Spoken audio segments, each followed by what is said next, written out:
Good evening, everyone. I'm Dr. Neeta George from VPS Lakeshore Hospital in Kochi, and I would like to invite Dr. Gunjan and Dr. Uh, Arif, Arif Thank you. here for this webinar on cardiothoracic intensive care. And our first speaker for today is Dr. Sudipta Mukherjee. And he is a senior consultant and head Department of Critical Care Medicine in Tata Medical Center, Kolkata, India. And his areas of interest are sepsis, advanced ventilator modes, and POCUS. And his topic for today is the post-op management of non-cardiothoracic surgery, of the non-cardiothoracic surgery patient. Over to you, Dr. Sudipta. Hello. Good evening, madam. Good evening, everybody. With your permission, I'm just sharing the slide.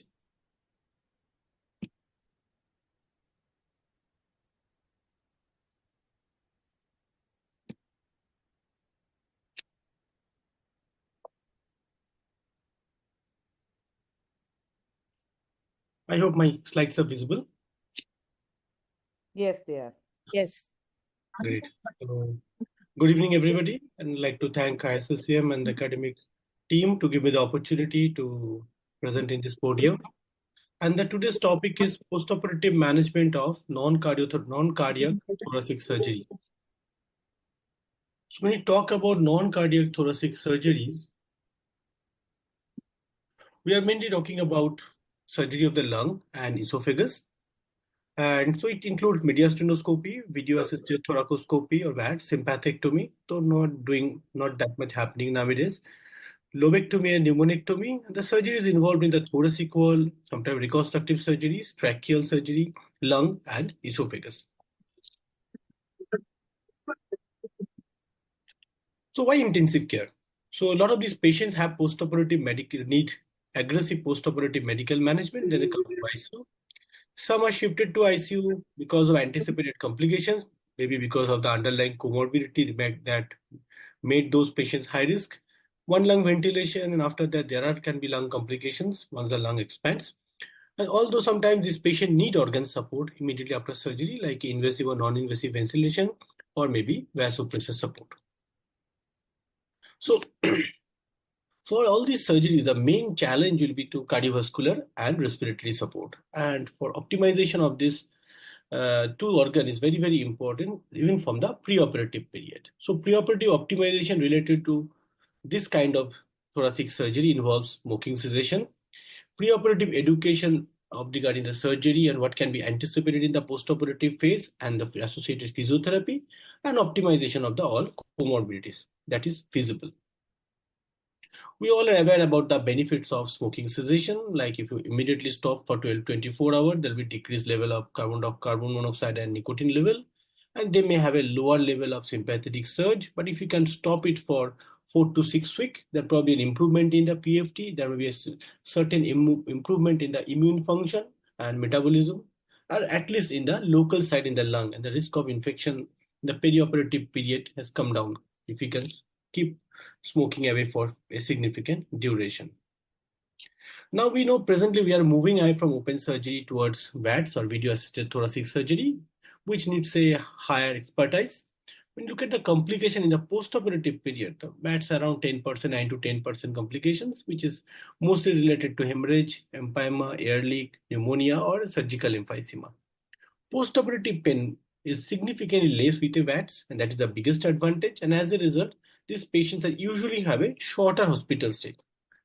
And along with, if concern will be related to the feasibility of the surgery, but in expert hand, usually there is a lesser complication rate. Patient can be mobile, can be moved early. Early mobility leads to a early discharge from ICU and also from the hospital. But as I mentioned, they need a higher expertise, so the risk of bleeding and intraoperative complication rate can be higher according to some studies. Now, when you are handling this kind of patients, again, a lot of anastomosis and resections need to be done. So when you are doing wedge resection of the lung or lobectomy or excision of the bulla, prolonged air leak, specifically in patients with COPD, is a concern. So it has been shown that rather than suture, if you do a staples, then probably it improves the air leak or decreases the risk of air leak. And a lot of time, this staple lines has been reinforced with different chemicals or glues like polyglycolic acid fabric, polydioxane ribbon, bovine pericardial strip, bovine collagen, and recently people are using is called expandable polytetrafluoroethylene. Along with that, they are using electrothermal bipolar sealing to get a better result in terms of air leak. Air leak, if it is there, it can be in different phase of respiration. It can be inspiratory or expiratory. Expiratory is more common, or it can be continuous and sometimes forced expiratory, not a routine expiration, but with a coughing and everything. Inspiratory leak happens on positive pressure ventilation. So we know that after lung surgery, we try to take this patient wean off of the ventilator as early as possible. And surgeons are very, very circumspect if you need to keep them on a positive pressure ventilation, even when they are very borderline patients. Now, if there is an air leak and no pleural space present, what we do, we put them on underwater seal. And if there is a space and there's a persistent air leak or their air is not getting resolved, the pneumothorax is not getting resolved or the lung is not expanding, then probably consider for a negative suction with an underwater seal. If the leak persists, sometimes you also consider for talc or maybe a resurgery. Intercostal drain is very, very common. So we need to monitor this drain in the immediate postoperative period for the drainage of the fluid and also for air leak. Postoperative chest X-rays usually show expanded lung. In that situation, no suction is applied, even if there is a bubbling. We just monitor the amount of bubble that is coming out. If there is a aspect, as I mentioned, then probably we need a negative suction along with a balanced drainage system. Now we are using a company called Sanofi, which prevent the going air into the lung, even if there is a mishandling by the nursing. In a pneumonectomy patient, we need to remember no suction should be applied because in that situation, there may be a shifting of the mediastinum and there may be hemodynamic complication and life-threatening situation. If suction is applied in case of pleurodesis and talc, then you can consider also. And if we are considering for a longer duration, probably we can consider a Helmich valve container with earlier complete ambulation and discharge. A lot of these patients who have a persistent air leak can be discharged with a Helmich valve. Then the immediate postoperative management is reasonably same to some extent for any other major surgeries, and one of the components is management of fluid and electrolytes. For any major surgeries, we are now following restricted fluid therapy, which is more applicable for lung patients or thoracic surgery patients. But optimizing this fluid can be challenging, and different units are using different kind of hemodynamic optimization technique. We know that if the patient is hypovolemic, then we have chance of hypoperfusion, organ dysfunction, and adverse outcome. On the other hand, if the patient is edematous, receive excessive fluid, there also can be organ dysfunction and adverse outcome. These patients mostly monitored in the ICU or a post-surgical unit or dedicated thoracic unit when the people or doctor or nurse who are handling them are aware of it. So what do we try to do? We try to cut down the IV fluid as much as possible. Intravenous fluid we do not allow to go more than 1 to 2 ml per kg per hour in the intra and post-operative period. We try to start them early on oral enteral feed and try to stop IV fluid. And post-operative fluid balance, we try to keep less than 1.5 liter in first 40 to 72 hours or less than 20 ml per kg. We rarely go beyond it unless the patient is frankly septic because of some reason, maybe related to surgery or non-related to surgery. Even if the patient has hypotension because of anesthesia or because of epidural or something, in that situation, we try to manage them with a vasopressor.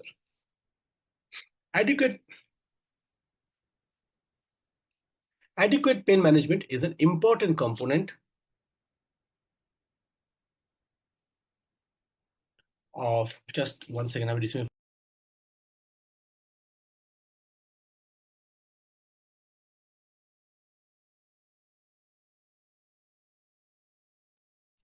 Sincere apology. So adequate pain management is very, very important while managing these patients because early mobilization, physiotherapy, everything depends on the pain control. And if the patient we are going open surgery, the thoracotomy incision is large, the pain can be a significant component, along with movement of the thoracic intercostal muscles. Multimodal analgesia is the standard of care. We are following a opioid sparing effect, I think, as like any other institute. The advantage is is advantages are it prevents pulmonary complication and cardiovascular complication. Risk of post-operative delirium goes down. We are always concerned about a chronic pain management and also to comply with a chest physiotherapy and ambulation. Some patients become very drowsy with opioids and mobilization and physio become little challenging. Now, epidural analgesia with local anesthetic with or without opioids, it preserves cough reflex and increases respiratory function. If one concern with an epidural analgesia is that it may require a larger fluid infusion. That's a theoretical concern, and a lot of surgeons try to avoid epidural because of that.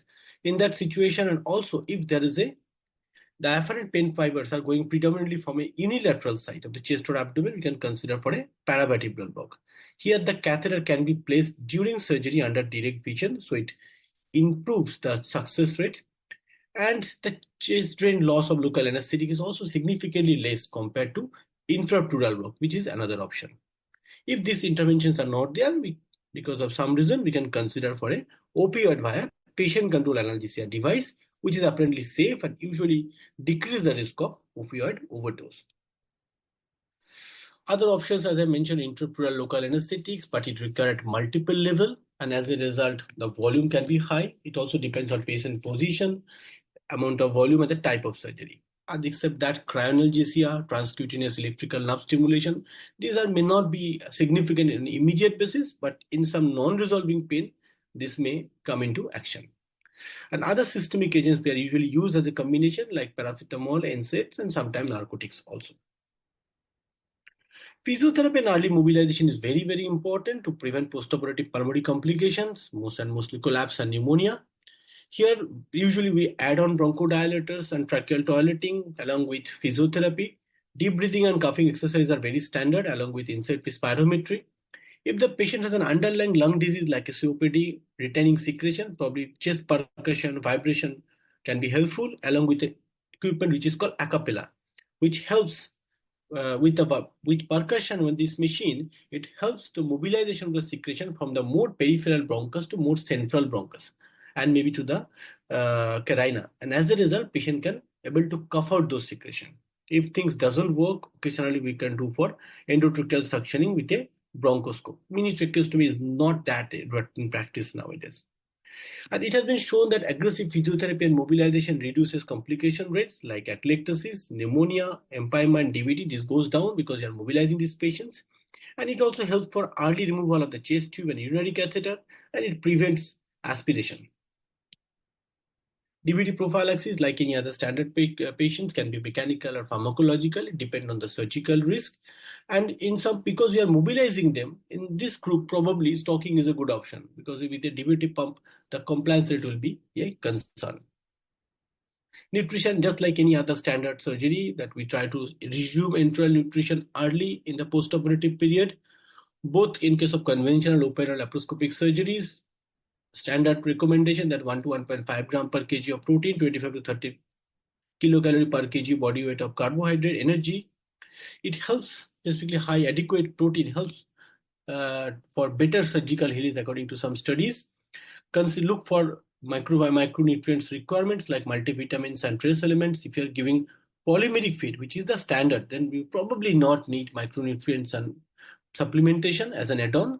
But in some units, if you are using blenderized diet, then probably you have to add micronutrients. And if you are because of some reason you are not able to reach adequate calorie protein within a stipulated time, or the patient is malnourished to begin with, you may need a supplemental parenteral nutrition as a rescue therapy. Advantage of early postoperative enteral nutrition, we are all aware. There is reduced postoperative infection rate, reduced risk of microbial translocation in gut, duration of the hospital stay, morbidity, mortality because of the immunomodulating effect, the favorable outcome in resumption of bowel function, peristalsis, positive nitrogen balance, substrate tolerance, and without risk of anastomotic dehiscence. Now, what we should consider that if even the patient is not tolerating the full feed, we should consider to give some amount of enteral nutrition and try to utilize this immunomodulating effect. And most of these post-surgical interventions or management now has been standardized under the heading of enhanced recovery after surgery. There are different protocols for different kinds of surgeries, but the basic principle is same. We try to emphasize early recovery of those patients, early mobilization, discharge from hospital and discharge from ICU and discharge from hospitals. But even after all those things, there will be complications. And probably being an intensivist, being a perioperative physician, we need to be aware of these complications. Only then we can pick them up early and treat accordingly. A lot of these complications or most of these complications are related to surgery, but we need to be aware that being an intensivist, if the surgical team is not able to pick up, we should step in and we should guide them in terms of management. Now, what are the patients who are at high risk of complications? We can anticipate depending on some scoring system called claim score. There are three major parameters like dyspnea, chest X-ray, and administered oxygen requirement in the post-op period, along with four minor parameters like quantity of the bronchial secretion, quality of the bronchial secretion, and quality of the cough, whether patient is able to cough out secretion or what are the finding in the pulmonary auscultation. It has been shown that depending on the scoring system, we can pick up post-operative complication, the risk of post-operative complication comparatively early by nearly 24 hours compared to conventional clinical methods. Now, pulmonary complication is most common. As I mentioned, cardiovascular and pulmonary, there are two main complications that is going to happen after a major thoracic surgery. In some unit, it can be as high as nearly 50% and definitely higher compared to an upper and lower abdominal surgery. Most common is pneumonia and atelectasis, and biggest reason will be inadequate physiotherapy in the immediate postoperative period. Clinical and potential economic impact is significant because it increases hospital length of stay and ICU stay, frequency of ICU admission, and number of deaths also. It has been shown that people who develop postoperative pulmonary complication, mortality can be as high as 30% after a major surgery like a pneumonectomy.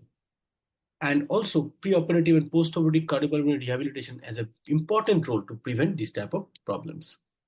What are the risk factors? There are some standard risk factors like age more than 65 years, smoker, underlying comorbidity like COPD, congestive heart failure, chronic liver disease, preoperative anemia, low preoperative peripheral oxygen. If the baseline oxygenation is low, they have a higher chance of complications. And so a blood gas and ABG in room air before surgery can really help to understand the underlying lung status. Respiratory infection within the last 1 month. A lot of people have the immediate respiratory infection, especially if the surgery is related to oncology. They don't try to defer it. They suppress the facts and they can develop post-operative complication immediately post-operative period. Intrathoracic or upper abdominal surgeries and associated with and duration of the procedure if the anesthesia is more than 2 hours or if there is an emergency surgery. According to the European perioperative clinical outcome definition, they've divided into complications into minor and major. When you talk about minor postoperative pulmonary complications, we talk about bronchospasm, atelectasis, and pleural effusion. On the other hand, major complications include pneumonia, ARDS, respiratory failure in terms of hypoxia or hypercarbia, or aspiration pneumonia. Because when you're talking about thoracic surgery, lung surgery, CL lung, a lot of time these patients has an underlying recurrent laryngeal palsy, maybe one-sided vocal cord is not moving. Even they may be able to speak, a lot of time they can have a microaspiration, and risk of pneumonia is very, very high in this group of patients. What are the strategies to prevent? So preoperative assessment and medical optimization, cessation of smoking, correction of anemia, preoperative chest physiotherapy. Because if you start physiotherapy in the postoperative period, it is very difficult for those patients who is already in agony, already in pain, to pick up new skills, new technique in collaboration with the physiotherapy. So it is always better to teach the skill before surgery when the patient is in a much sane condition. Shorter duration of general anesthesia, use of protective ventilatory technique. This is very, very important for major surgeries, and it has been shown that if you follow low tidal volume ventilation, even during anesthesia for major surgeries, risk of post-operative ARDS development goes down. Obese patient who require high opening pressure, early extubation with complete reversal of the neuromuscular blockage, post-operative NIV. Now we have identified that patient with a cardiovascular disease or lung disease can be helped significantly with a prophylactic NIV, not with it as a therapeutic NIV. I'm talking about prophylactic NIV to prevent pulmonary complications, to prevent bradal atelectasis, and adequate analgesia to encourage early post-operative mobilization. Now, in terms of complications, post-pneumonectomy pulmonary edema is a very, very significant complication. It can happen up to 15% of patients. Risk factor and age of the patient, extent of dissection, preoperative lung function, and other comorbidities. Usually, this patient present within 48 hours as a severe respiratory failure. If you do an X-ray, there will be diffuse radiographic changes that look like edema or cardiogenic, non-cardiogenic. And if you look at the mechanism, it's mainly happened because of ischemic reperfusion injury and because of reactive oxygen species. They cause something called pulmonary capillary stress failure, leading to capillary injury. And presence of pulmonary hypertension put this patient at a higher risk of major surgeries like pneumonectomy. So these can be a relative or absolute contraindications. Treatment, restriction of the fluid, administration of diuretic in desperate situations, nutritional support, and other basic medical management like maintenance of oxygenation with, if desperate, mechanical ventilation. Even with everything, clinical outcome is poor and mortality can be as high as 50% after a pneumonectomy, specifically right pneumonectomy. Use of inhaled nitric oxide in some small studies with a dose of 10 to 20 ppm has shown to decrease mortality up to 30%. But we have to understand these are small studies and they have also shown early intubation as a first sign of ARDS, aspiration, bronchoscopy, postural changes. These are also being advocated in this study. So we have to accept it with a pinch of salt.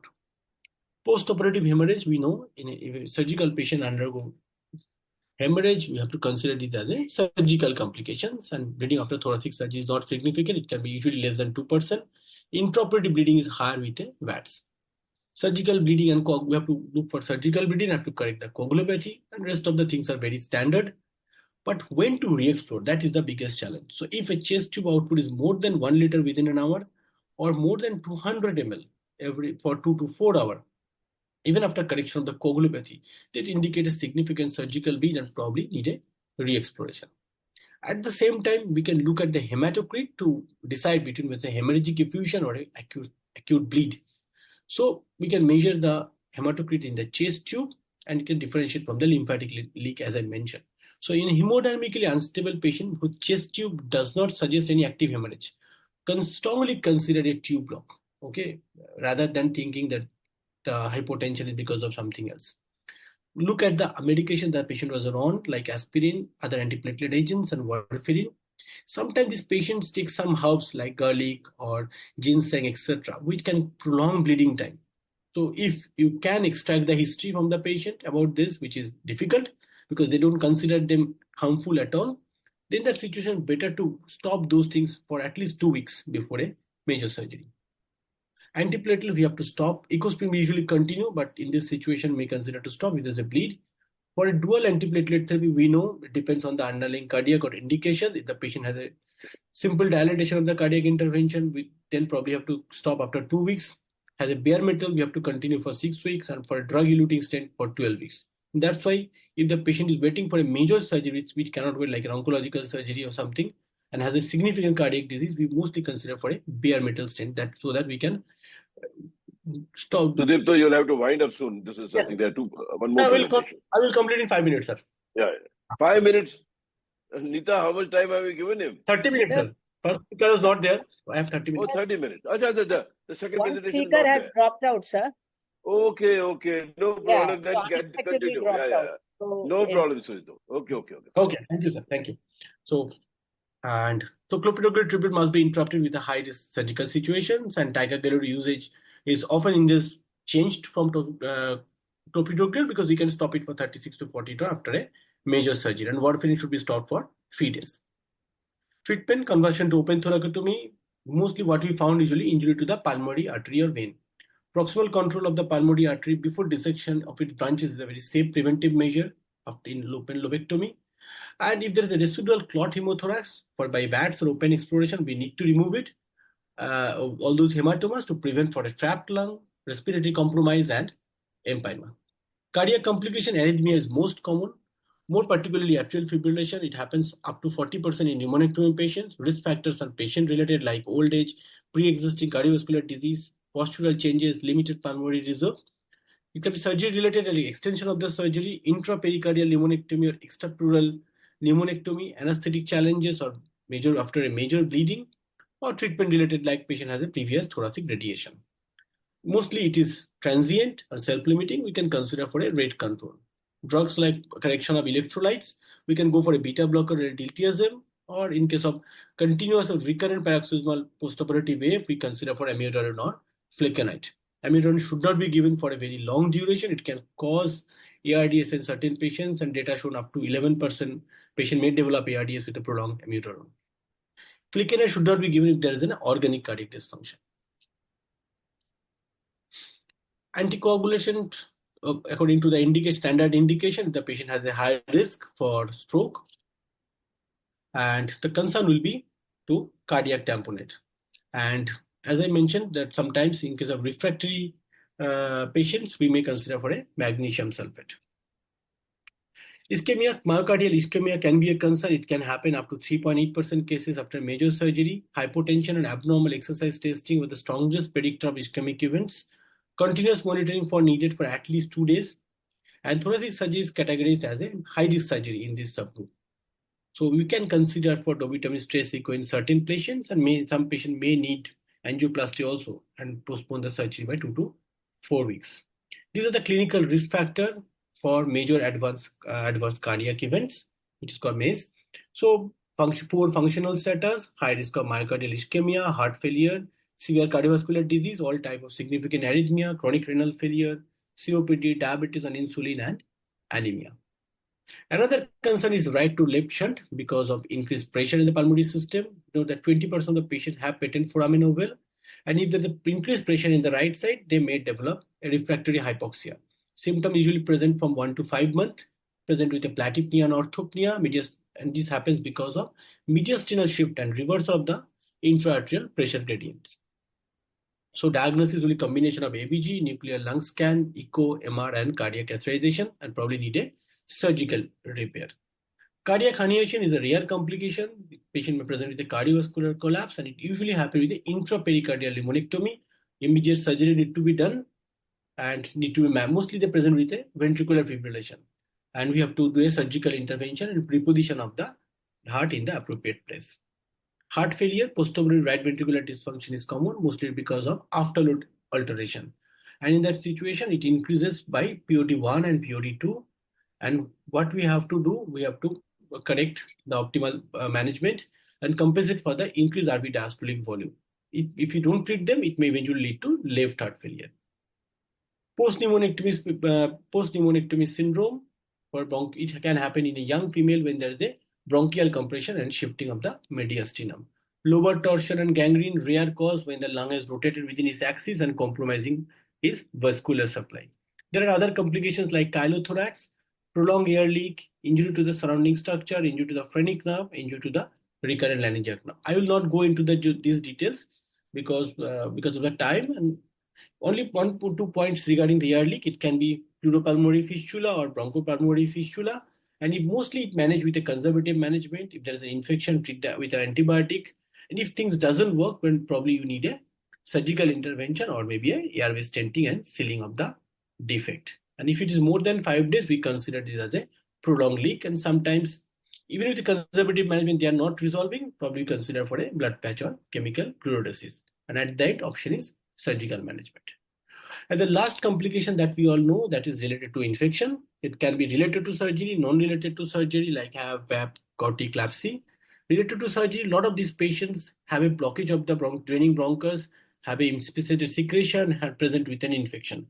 Even with optimal antibiotics, it doesn't resolve fully, and sometimes they are taken for a surgery on antibiotics. So the post-operative antibiotics need to be continued and have to optimize according to the culture sensitivity report. So by this, to conclude that thoracic surgery patients are sometimes challenging, specifically if they develop a complications. Being an intensivist or working in a surgical ICU, need to be aware of the anticipated complications related to the lung, related to any kind of thoracic surgeries, and accordingly we can pick up them and treat them early. By this, I'd like to conclude my presentation. Thank you.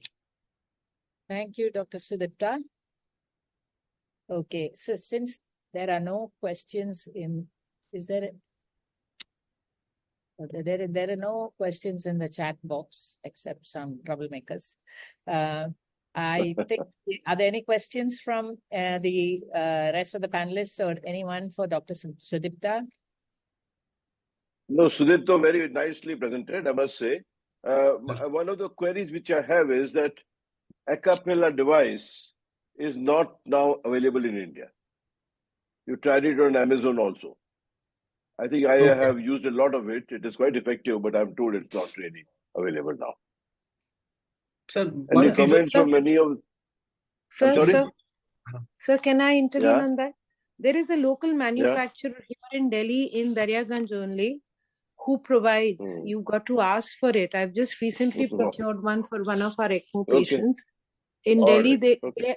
it's not branded as Acapella, but it's a look-alike device, and it works Okay. just as well. Same green colored and blue for the pediatric. All right. It's a very Okay. All Can I right. ask a question to Sudipta? Yes, ma'am. Sudipta, is there any contraindication for incentive spirometry, or can it be used just like? No contraindication for incentive spirometry. No contraindication. And when you Patients referred See, it depending. should be ideally, it should be inspiratory spirometry. If Yes. there is a lobectomy or something like that, they shouldn't be blowing out. Yes. Okay.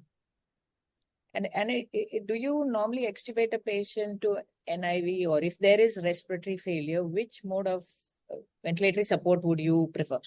Mostly these patients come to ICU in an extubated condition. So depending on if we find this patient is a high risk, we discuss with the surgical team. If he is comfortable about his anastomosis, we usually put them on prophylactic NIV. But if they deteriorate, as I mentioned, we intubate. If there is a respiratory failure, we don't go with NIV, we intubate. Okay. Thank you. If there are no further questions, I think we can proceed to the panel discussion. Thank you very much. Okay. Thank you, Anita. Thank you, Sudipto, again. Yeah. I would like to thank all the participants. We have 92 participants here, as well as our esteemed panelists who are experts on this topic. Thank you for joining us today and for this panel discussion on shock in the post-cardiac surgery patient. And we have 5 esteemed panelists and Dr. Yatin Mehta, who's going to be moderating and asking questions to the panelists. Dr. Yatin Mehta is a very senior cardiothoracic anesthesiologist and intensivist, and he is the chief of cardiac anesthesia and critical care at Medanta, the Medicity in Gurgaon. And he has more than 40 years of experience in cardiothoracic anesthesia and critical care. I welcome you, sir, as a moderator panel discussion. And I would also like to welcome the rest of the panelists. That is Dr. Saikat Mishra, who is Mitra, who is working now as an advanced trainee in Monash Medical Center and Victorian Heart Hospital in Melbourne, Australia. And he also has a fellowship in cardiothoracic intensive care and ECMO from Singapore. I would also like to welcome Dr. Muralidhar Kanchi, who is the director and senior consultant and professor of anesthesia and intensive care at the Narayana Institute of Cardiac Sciences, Narayana Health City, and the professor of international health, University of Minnesota, USA. He's also the dean of the Indian College of Anesthesiologists and the principal of Narayana Hrudayalaya Institute of Allied Health Sciences. Welcome, sir. And Thank you. Welcome, sir. Our other panelists are Dr. Poonam Malhotra, who is the professor in the Department of Cardiac Anesthesia and Critical Care at AIIMS, New Delhi. And she also has a lot of achievements. She's the president of the SWAC also and editor-in-chief of the Journal of Cardiac Critical Care, president of the SCA Delhi and NCR branch, and she has done a lot of publications, past president of IACTA, ECMO Society of India, and please welcome Dr. Poonam Malhotra to this panel discussion. Thank you. Welcome. And our other panelist is Dr. Ramanathan K.R., who is a senior consultant at the National University Hospital, Singapore, and his areas of expertise are cardiac intensive care and ECMO. I welcome Dr. Ramanathan to this panel discussion. Hello. Welcome, sir. And our last panelist is Dr. Suresh G. Nair, who is a lead consultant of anesthesia, pain medicine, and critical care services at Aster Medicity in Kochi. He also is a very senior cardiothoracic anesthesiologist and intensivist, and he has a lot of experience in this area. He is also the Vice Chancellor of the Indian College of Cardiac Anesthesia, President of the Indian Association of Respiratory Therapists, and past Secretary, Indian Association of Cardiovascular and Thoracic Anesthesiologists. Welcome, Dr. Suresh. Hi. And I will now hand over the discussion to Dr. Yatin Mehta. Thank you, Neeta, for introducing everybody. It's a pleasure to see all of you, old friends for a long time. Okay, now we begin with Dr. Malhotra. Can you enumerate the causes of shock after cardiac surgery? Just enumerate. We are talking here of adult cardiac surgery, not pediatric. So thank you for this opportunity. I would say one of the first and foremost causes for any post-cardiac surgery adult case is bleeding, hypovolemic shock. If I describe the shock stages of SCAI shock, hypovolemic shock, chiefly due to bleeding and blood loss during surgery, is one of the foremost causes of, it could be in excessive chest drainage, it could be GI bleed in a prolonged case of bypass, it could be any surgical side bleeding from a lima bed. Whatever the cause of bleeding would give rise to hypovolemia and less preload. The other is third space losses and other fluid losses. So hypovolemic shock is one of the most important causes of a capillary leak syndrome that would set up, and intravascular volume depletion would then happen. My second and most foremost cause is because of a prolonged bypass. There could be a biventricular right or a left ventricular dysfunction leading to a condition of prolonged stunning of the myocardium, and this would give rise to a cardiogenic shock kind of a system in the immediate post-bypass period. So any arrhythmia, any atrial fibrillation, any kind of ventricular tachycardia, or even a heart block when we just come off bypass would impair the cardiac output and therefore give rise to some kind of cardiogenic shock situation. Ventricular failure, any right, particularly right ventricular failure due to acute MR or a VSD repair when we are unable to come off bypass because of PAH would also be a cause of ventricular LV dysfunction. And this would, any right or left, particularly left LV dysfunction, is a cause of nearly 70-75% of cases of cardiogenic shock. My third kind of shock, which is very important and very less observed, is that when we have a patient just shifted into the ICU, an obstructed shock, a cardiac tamponade kind of a situation, where again the preload to the heart is decreased because of a LV outflow obstruction, which may happen due to blood collecting in any place around the heart, and any kind of distended neck veins would be seen, any kind of muffled heart sounds would be seen, and there could be a pulmonary embolism, which is also a kind of obstructive shock.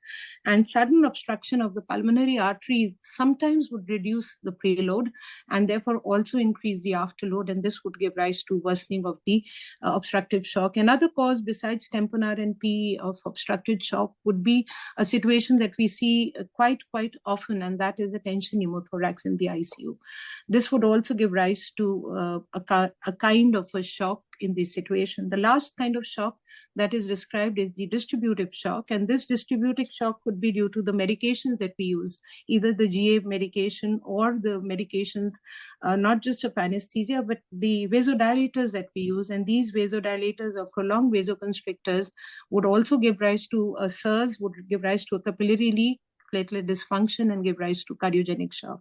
Sometimes acidosis, lactic acidosis particularly, or if the patient has pre-op been on steroids, would also give rise to a situation of a metabolic condition of adrenal insufficiency, which could be diagnosed at a later stage after 3 to 4 days after surgery in the ICU as a cause of shock. So these are some of the 5 shocks conditions, but chiefly we should look out for the sinus rhythm and the LV dysfunction and bleeding.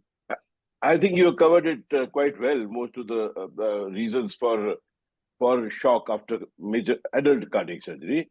And I think not only the the causes of it, but what can lead to it, actually. Yes, that is the one of the things which one should think of is in a bypass surgery, I think graft occlusion. If your grafts are not adequate, very common. that will lead to no, I hope it's not very common, but yes, it does happen. It is common. It is common. It leads to arrhythmias in it all.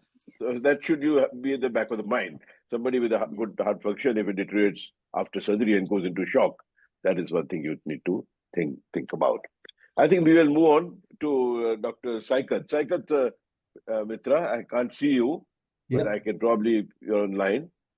And hopefully I'll be seeing you. I'm coming there in about 10 days' time to Melbourne. So, right. So, how do you diagnose shock in post-operative period? How do you define shock? So many people follow shock 2 trial. So then you should elaborate it. What is shock 2? And then see what is the definition you follow. Thanks for this opportunity. So basically, with the shock, I think about the cardiogenic shock, we say the systolic blood pressure less than 90. With support of the cardiac index less than 2.2, if we have got the advanced hemodynamic monitoring in C2, and it should be for at least 30 minutes. Of course, we have excluded hypovolemic shock or bleeding, as mentioned, obstructive shock or distributive shock, mainly the post-cardiotomy vasoplegic shock, which is very common in this cohort of patients. Now, regarding the IABP Shock 2 trial, we all know it's a neutral trial, and following that trial, most of the Western guideline has downgraded the recommendation to level 3. But I look this trial in a different way, and I will support my claim with evidence, with recent as well as some old evidence. If we look the IABP Shock 2 trial, the subgroup analysis, there you can see the STEMI, the anterior and the non-anterior group. It has shown that IABP helps in anterior STEMI. Now to support this, there is one trial, CRISP AMI trial. I think it was done in 2010 or 11, published in one of the big journals, not coming to top of my head. It was a trial in anterior STEMI without shock, and it was a neutral trial. But the important is the sub-study which was published 6 years down the line, which has showed that in the anterior STEMI, persistent anterior STEMI with persistent shock and non-resolving, IABP has got mortality benefit. And depending on this, there is another recent trial that was published on last year, is an Italian trial where they have solely included the IABP, the anterior STEMI patient versus non-anterior STEMI patient with cardiogenic shock, and they have found in about 300 patients that there is a mortality benefit. And that's how the change has come into place, even in our unit. So if the patient comes with persistent or large anterior STEMI, it's mainly cardiology and a multidisciplinary discussion between cardiology, cardiothoracics, and also intensivists. They pop in the IABP, and the patient being planned for emergency CAGs, and they go into post-operative. I think for me, in this patient, to prevent the post-operative shock state, mainly the cardiogenic or vasoplegic shock, the optimization should start pre-operatively. It should extend intraoperatively through post-operative period. Now, people say many theories, but what I have been told and I've read in different journals, they say that in anterior STEMI, when they have involved a large territory, the IABP, as we know, it helps with diastolic augmentation. Why it doesn't help in non-anterior STEMI patients? Because as there is diastolic augmentation from IABP, there is also autoregulation of the coronary vessels, and they compete with each other.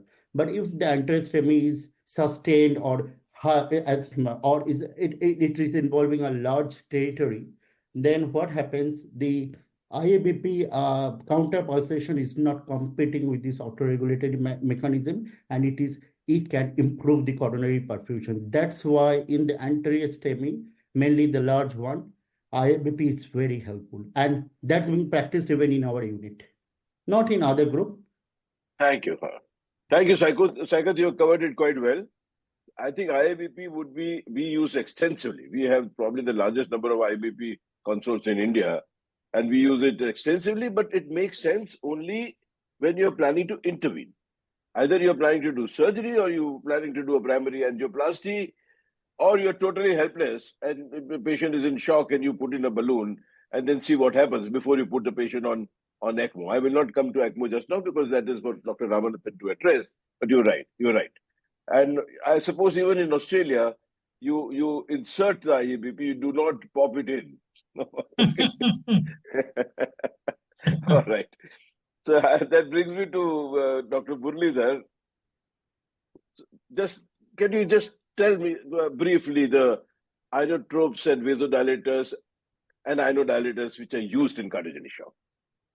Thank you very much for having me in this interesting panel discussion. Thank you so much. Before I actually embark on the topic of cardiac, the inotropes, the cardiac out has to be maintained. That's the whole crux of the problem. So the cardiac index has to be anywhere greater than 3.5 or something like that. And Dr. Poonam Malhotra has already highlighted the reasons for cardiogenic shock, and one of the therapeutic options we have in our armamentarium is to use inotropes. We have to know that inotropes, vasodilators, vasopressors, and inodilators are slightly different from each other. In fact, inotropes and vasodilators are entirely different, and hence it becomes important to know the how they work and what is the physiological condition, what parameters we are able to improve with these drugs. And if you look at the rationale of using inotropes and vasopressors, there are some important consideration. One drug may have many receptors on which it is acting. For typical example is adrenaline and dopamine. They act on different receptors.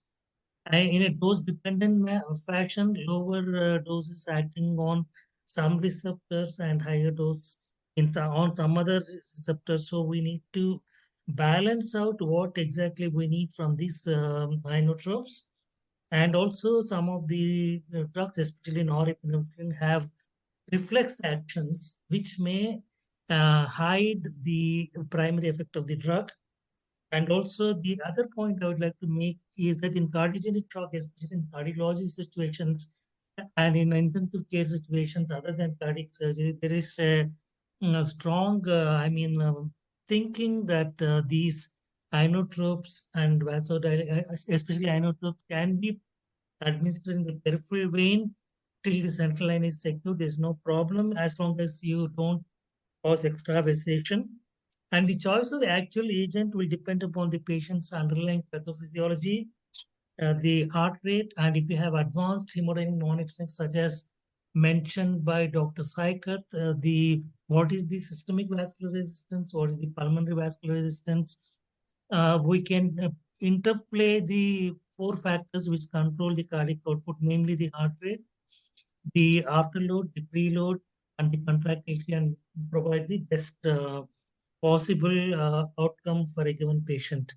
There are 3 major groups of inotropes: the catecholamines, which act through the adrenergic receptors. Then we have the phosphodiesterase 3 inhibitors, and we have the calcium sensitizers. Typical example being levosimendan. And levosimendan is a bit unique in the sense that even if you stop it, the effects will continue to next 48 to 72 hours because of the presence of active metabolites. Though the drug itself is no longer in the circulation, the metabolites continue to persist and then produce the effect. They continue to have positive inotropic effect. Lastly, I would mention, though they are not exactly inotropes, we have also vasopressin and angiotensin. Angiotensin, I have personally not used it, but vasopressin we do use, especially when we do not want elevation of pulmonary artery pressure in patients with right ventricular failure. This is my response to your question. But if you have any other specific question, I'll be happy to deal with. We can come to. I think very nicely covered. What one needs to realize is that is it primarily a biventricular failure or left ventricular failure or right ventricular, right? So right ventricular failure, I think you prefer dobutamine Right. or levosimendan or milrinone. These are the drugs which we prefer for the right heart failure. And then obviously for left heart failure, you'll be doing other drugs. And dopamine has really no real role. We hardly use it. I don't think so. Nobody uses dopamine, and it should not be encouraged. Here, I may say that in patients who undergo pulmonary endarterectomy, what we have been doing is to start milrinone on bypass itself. And because the PA catheter is already there, we know what's the PVR and SVR. We add a touch of norepinephrine if needed at the end of bypass. So that balances out the desired effect and gives us the... No, that absolutely makes sense. And you have a large experience of pulmonary endarterectomy. I'm aware of that. Yes. Okay. Thank you. So that brings me to Suresh, Dr. Suresh Nair. Yeah. Suresh, tell me what are the indications of re-exploration? Many times the surgeons are not agreeable to accepting their whatever, and they will try to put the thing under the carpet. But you have to be firm about it. So tell me, what are the indications, adult patients? Yeah, it's a very vexing problem in the post-op, especially when you are looking after the ICU, because most of the surgeons will try to delay things till things become very uncomfortable. Now, the indications for taking the patient back to the operating room can be divided into surgical causes as well as the medical causes. And the most common reason why you have to take back for surgical reason is bleeding in the post-operative period. There are various parameters. If you look at the surgical textbooks, you'll find 10 ml in the first 1 hour or more than 30 ml in the next 3 hours as indications for re-exploration of a patient. But I would suggest that it's more clinical, because what we want to know is that what the type of blood. For example, I see red blood, warm blood coming out of the tubes. I would rush him immediately to the theater, because that's an arterial bleed that is happening. Or warm continuous flow of dark blood, again, it's an indication there's some venous bleed actually happening. So it's more of your experience rather than absolute numbers or values that take you back. The other most common reason why we have to take back is a cardiac tamponade. And this you can make out either clinically, depending on the CVP. You fill in the patient, the BP comes down, and then after some time there's no response. And most of us, of course, use a lot of echocardiogram in the post-operative period. And that's the easiest way to identify what is the whether cardiac tamponade is happening, and then there's ventricular diastolic collapse happening in these patients. The medical causes are usually more variable. Of course, all of us do an echo in the post-operative period, post-bypass period, or post-graft period in the theaters. We know what are the regional wall motion that was existing in these patients. You come to the ICU, and we all use a lot of transthoracic echocardiography, and you find something new that is happening, a new regional wall motion anomaly that is happening. The other clinical finding is you find that the patient suddenly develops hypotension, you give fluids, the patient becomes stable again, and after some time again you find that there is the drop in pressure. This is again an indication that something is happening inside. If you don't have an echo to find whether it's a collection, this is what would be an indication for you to take back. Now, other things, worsening metabolic acidosis, new ECG showing new Q waves on the zinc. They're all indications that graft occlusion is actually happening. Like Poonam said, it's not a very uncommon problem that occurs in the post-operative. I've seen it so many times. You put a vein graft, after some time you find the entire thing is black in color when you take him back to the theater. So that is one of the most important thing that we have to look at, consider, is whether graft block has occurred in these patients. You must remember that we have given protamine in these patients, and there's always a delay between the protamine dose, the next dose of heparin that you start in the postoperative period, or the aspirin that you're going to give. So during that period, you can have, especially consider these possibilities in patients where you've done an endarterectomy, where the vessel lumen is very small. These are the main things that you have to keep in mind before when you consider the patient for re-exploration in the post-operative. Thank you, Suresh. I think, yeah.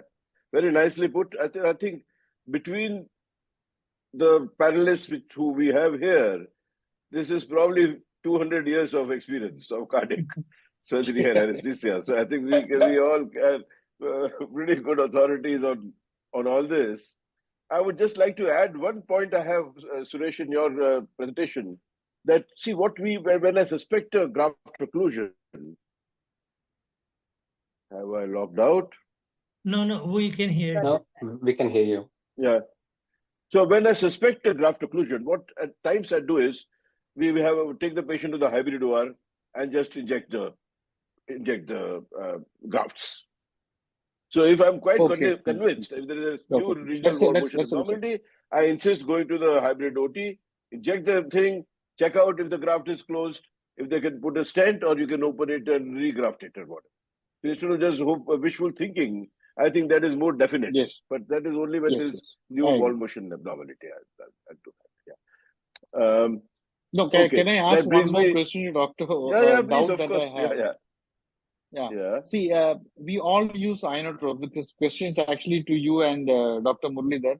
Now, what is in cardiac surgery? What is the maximum dose that you all use?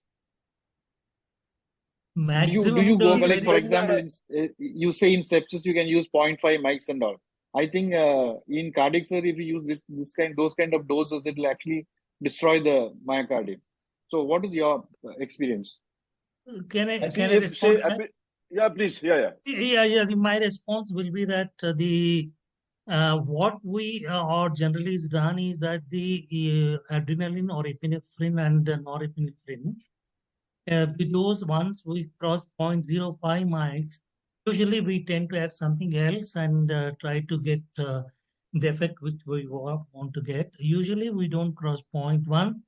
If we are crossing, then we have to certainly think about something else, especially with regard to the mechanical support, looking at the other parameters like cardiac index and the pulmonary artery wedge pressure and what is the acidosis level, etc. All the other parameters have to be taken into consideration, and then the decision has to be taken. Now you think. So what I normally do, is roughly the same. See, if it is crossing 0.1 mics, then I'll add another inotrope or inodilator or whatever. Still not working in the index, still is low, I think I will seriously consider IVP. Yes. If the patient is vasodilated, SVR is low, at 0.15 mics, I would add vasopressin. Invariably, you are able to bring down your inotropes with that. And obviously, if nothing works, then Dr. Ramanathan is there to advise us what to do. So that brings me to Dr. Ramanathan. There's a lot of Dr. on that note, I was about to ask you, how often do you find or do you ask your surgeons to keep the chest open, and at least for 24 to 48 hours? Very good. When the inotropes are very high, particularly if the right heart dysfunction is there, I will ask them to leave the chest open. That's the easiest thing to do. Sometimes the surgeons become stubborn and insist on closing the chest. Every time they have done that, they have got into trouble. That is true. And actually, if sometimes when we try to close the chest, if the pressure is falling, you have to keep it open. So can I question to all the experts? Yeah, we were talking about low SVR and contractility, preload, etc. So what cardiac output monitor do you all use now for cardiothoracic surgery?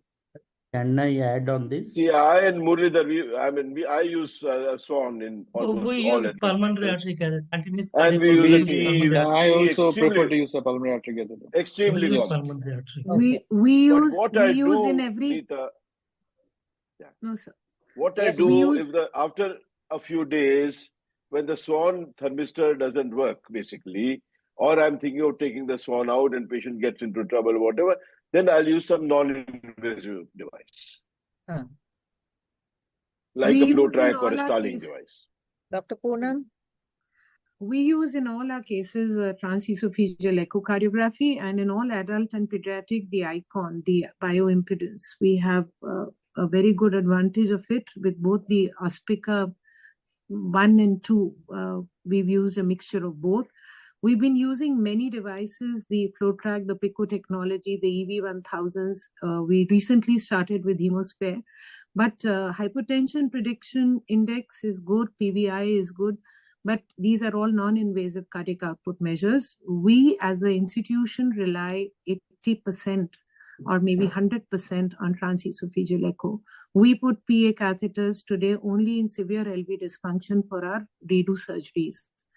And rather than that, doing research on Precept catheter, we found the Pico technology with the Precept SCVO2 continuous monitoring, along with the cardiac index that it gives and the trending of the oxygen delivery and the consumption. The new monitor is very, very robust for adult cardiac surgery.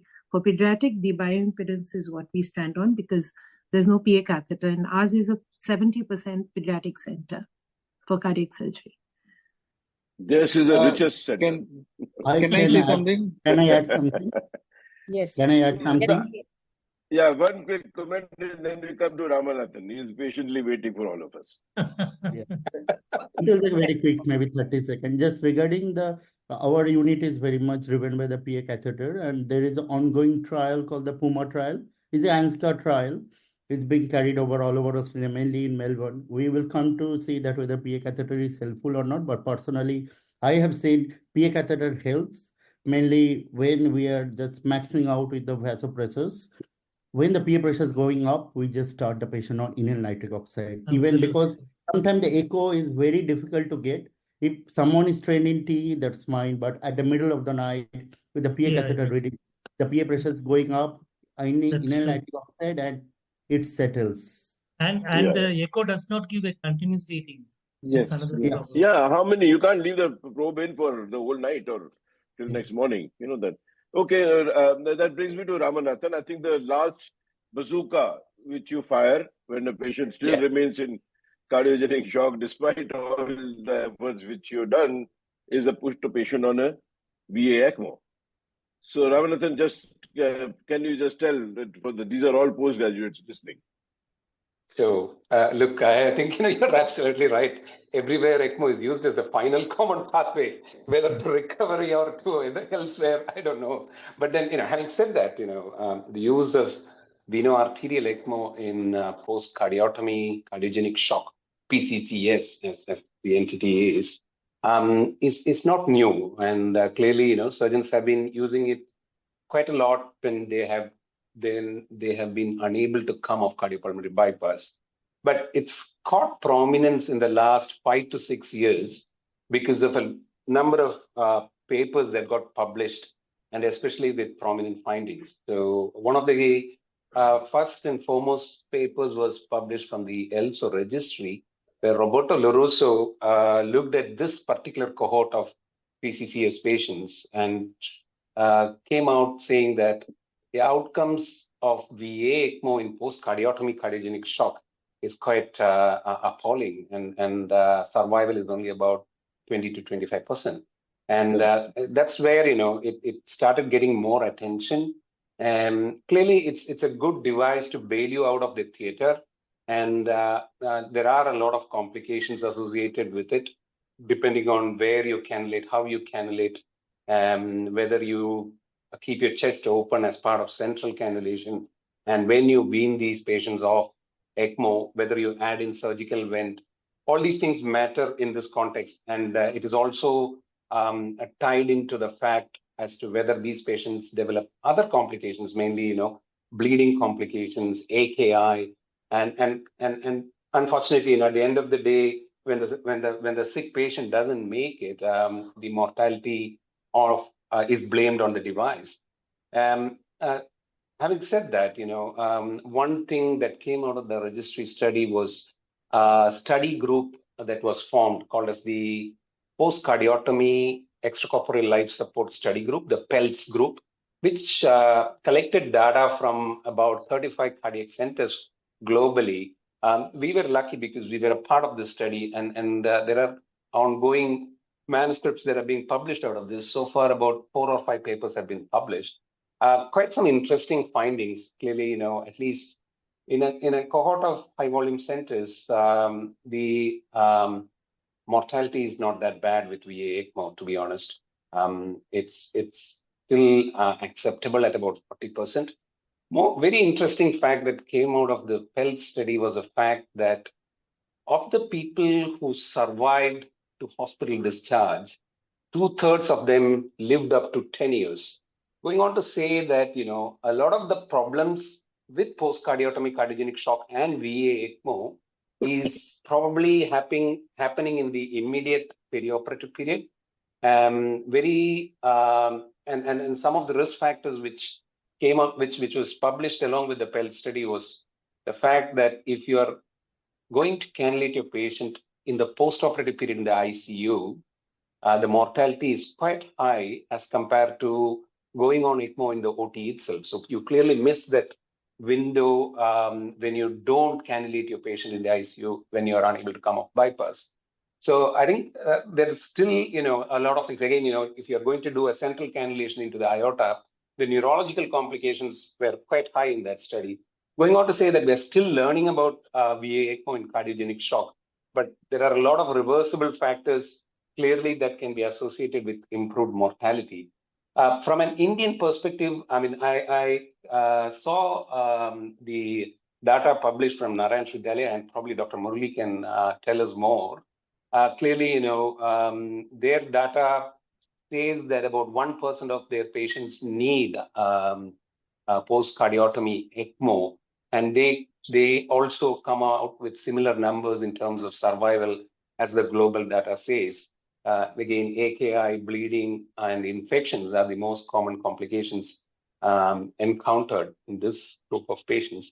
But all said and done, I think this group is a very sick group who go on ECMO, and clearly, that factor needs to be understood when you correlate that with the current survival rates. There is a lot of work to be done in this field to improve survival. Thank you, Dr. Ramanathan. I think very Can I just add to that, sir? Yeah, Can sure. I just add? Yeah. Something Dr. Ramanathan spoke very nicely about VA ECMO Central. Something that is very perplexing and coming up is in adult surgery, the use of central versus peripheral VA ECMO. So whereas one provides central ECMO because great vessels are cannulated and provides very good forward antegrade flow and cerebral perfusion, and also LV venting is more easy to do, and prevention of LV distension does happen. The peripheral VA ECMO, at least in our center in the adults, though we put it, let's say in 2 to 3% of our cases with an IABP who are not improving, since ours is a very major ECMO center, but at the same time, we're seeing very perplexing results come up with distal ischemic limb perfusion despite distal limb perfusion cannula in situ. A lot of LV venting problems. Middle of the night, you're rushing for some form of venting. And this problem that he said is something that needs more studies on central versus VA ECMO for cardiogenic shock. It's a very upcoming topic, and I think a lot of complexities on both sides exist. And our results in post-cardiotomy scenario has been that in pediatrics, we had very good results, up to 50% survival, but in adults it has been not that great. Yeah, pediatric survival is better. Yeah. Yes. Having said that, we electively put the LV apical venting in all patients who are on peripheral VA ECMO as a matter of sort of a policy in my center, rather than as a rescue measure after the pulmonary mass setting. That's what saves it once you're on the peripheral. I agree. Yeah.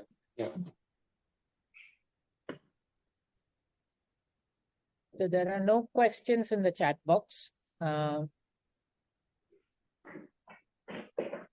Neeta, can I just go back a little bit to Dr. Yatin? Yeah. See, all of us as cardiac anesthesiologists, we put lots and lots of IABPs. The SHOCK 2 trial, I feel, was sort of biased because all of you must agree that there's so many patients whom we have saved putting an IABP in the theater and bringing them down. What is the experience of the other panelists about this? No, in Dr. cardiac Suresh, surgery, go ahead, Dr. sorry. Dr. Murli, after you. Yeah, sure. Yes, in cardiac surgery, the scenario is somewhat different. And the thing is, we cannot do a randomized controlled trial in cardiac surgical patients because we know that it's benefiting a patient who is having ischemia and either pre or post-operative or intraoperative. IABP does increase the coronary perfusion pressure and improves the outcomes, but it's difficult to categorize and do a randomized controlled study in a surgical patient to be able to say that IABP works, but we never hesitate to put the IABP when it is indicated. Thank you. Now, Ramanathan, yes. Yeah, no, I totally agree with you, Dr. Suresh, that, the two shock trials in the context of acute MI has painted a blur or a bad picture of about IABP across all domains. And that's really sad to note that because that's not exactly the case. Almost, I mean, like, the incidence of complications like limb ischemia and other things which has been described, I mean, at least the post-cardiotomy cardiac surgical patients, we don't get to see that many despite peripheral vascular disease. And these devices a good bailout mechanism in those with bad LV, those with valvular heart disease repairs, as well as, in post-operative VSR repairs. And even in those with left mains where they get preemptively put in just before induction in the OT. So I totally agree with you that it's one of those devices which has been written off. But even though, these shock trials, the RCTs have proved it otherwise, it's said that IABP still remains the most common MCS device used in cardiogenic shock worldwide. So I'm sure that evidence is not what experience reflects. People who have used IABP will vouch for it, and they continue to use it. Absolutely. I totally agree with what Dr. Ramanathan just said. In fact, in 2023 from NHS, there was a very nice article. I don't remember the name of the authors, but there was a nice article on them saying that the 30-day mortality with IABP in the SCAI, the Society of Cardiovascular Angiographic Interventions, they had quoted that for SCAI shock 3, when nothing else works, for mortality decreasing for 30 days, IABP works. So I think if it's a very recent quote on shock trials being outdone for mortality, I think IABP is still there. The very fact that we are buying more IABP machines every year at par with the ECMO machines or more than the ECMO machines shows that IABP is still here with us for a long time. It is very useful. I think the crux of the matter is basically, when are you going to put an IABP or an ECMO? If it is too late, nothing works. Yeah. If you do it in time, when the supports are going up, when you have the warning that patient is going to go into cardiogenic shock, that's the time when we have to consider putting these devices. Unfortunately, what is happening is that most of our cardiologists don't put an IABP or put the patient on ECMO until it is too late. That's my experience. But it has to be put before the metabolic deterioration occurs. Yes, exactly. Catch them before that happens. So if you do that, you will be able to salvage. Yeah. Totally agree. We Okay, have one more question I want to ask Nita to the panelists. Is that suppose a patient you have put on ECMO, say for example, VA ECMO has been established in a patient who is in cardiogenic shock, and he's on very high supports like 0.2 or 0.3 of adrenaline, noradrenaline, vasopressin. What is the practice? How do you reduce these supports in these patients? I just like to ask the experienced panelists once again this question. I'll take that, Dr. Suresh, first. Essentially, if you're talking this in the context of post-cardiotomy cardiogenic shock and not AM. Post-cardiac surgery. Yeah. So very often, when you have this kind of massive inotrope requirements as well as VA ECMO, you probably are dealing with mixed shock here. It may not be just cardiogenic alone. especially when your requirements for vasopressors are high. Post CPB, we all know there is a high element of vasoplegia, and combine that with, say, improper myocardial protection or a graft dysfunction, whatever that has led to the cardiogenic shock. It's usually a mixed shock scenario that this kind of phenotypes present with. Very often, what we do is, at least when we have patients on 2 inotropes or more, we add in steroids as a regular treatment to cut down the vasoplegia and the degree of vasoplegia. And we continue steroids till they are down to 1 drug. A lot of the time, if it is going to be predominant distributive as against cardiogenic, ECMO probably would support your lungs, would support your heart. It wouldn't be able to support your capillaries, even if you run very high flows. So there is a limit beyond which MCS devices like ECMO wouldn't work if this shock is going to be predominantly distributive.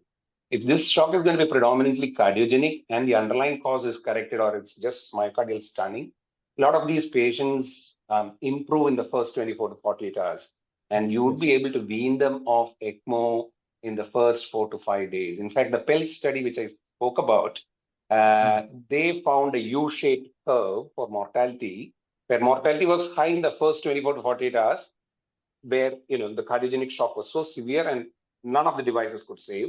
Then there is a window period up to 5 to 6 days where they can come off ECMO or come off all these devices. And thereafter, secondary infections and other things go up, and again mortality goes. So it's a pattern, yeah. I've got a question. Yeah. So just to the all panelists here.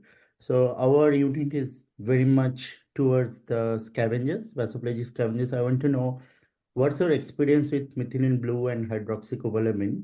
So we there are a few studies published from our unit where we have found that there is mortality benefit, and one of the intensivists is doing his PhD. I want to know your experience as well with methylene blue and hydroxycobalamin, particularly in post-cardiotomy shock. Our experience has been good. No, we have used methylene blue in a few of our cases. Of course, what we have seen is that yes, it does increase the mean arterial pressure, but overall mortality rate has not been different from that of vasopressin. I have not used hydroxycobalamin. Okay. Because whatever we see in the post-cardiotomy vasoplegic shock, as per the hemodynamic monitoring, we see that if it's only vasoplegic, it only takes 24 to 36 hours to settle. It goes up, the vasopressor requirement goes up very high. And automatically, we use methylene blue and hydroxycobalamin very often, and they do respond. And in 36 hours, everything will stop like a magic. I don't know. Do you combine vasopressin with methylene blue or hydroxycobalamin? Yeah. So combine. NORAD vasopressin. So vasopressin go up to 3 units per hour. And there is a trial called Bank trial, we say 0.06 you can go up to. Then if not responding, still patient is deteriorating and the PA catheter reading showing patient has vasoplegic, less cardiogenic or any other shock after ruling out, we give methylene blue 2 milligram per kilo. And if the patient doesn't respond, we invariably give 5 gram of hydroxycobalamin. And I don't know, it works like magic. So that's what.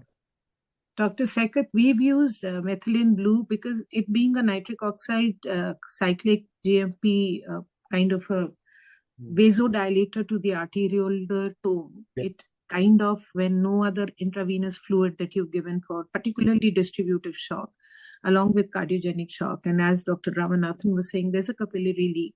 Methylene blue is one of the very good drugs to add, but then methylene blue also has side effects. It will make the BP go up so much high that there would be nothing to control it.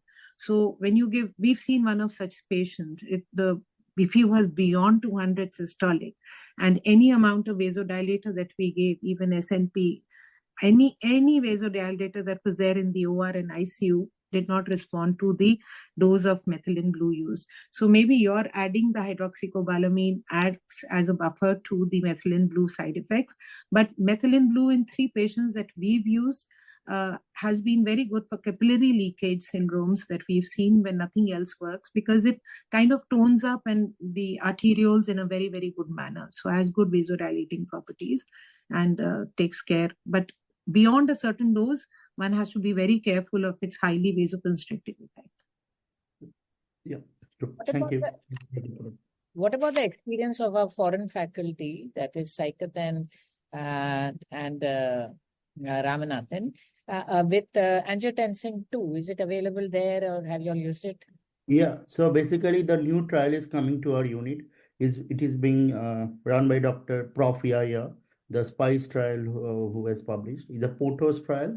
So they are going to start the trial soon, angiotensin versus noradrenaline. So still in the process, I think they will be starting on Jan. So I will come to know whether it, so by the end of next year, or maybe I think it will continue for 3-4 years. So we'll have story. Any trial other than the Andromeda trial on, sorry, not the Andromeda, what is the trial, angiotensin trial? What is it called? The first From one. the Andromeda. Athos 3. Athos. Yeah. That's right. Is there any other trial that has come up? No, POTOS is a trial on the cardiac surgical population only. Okay.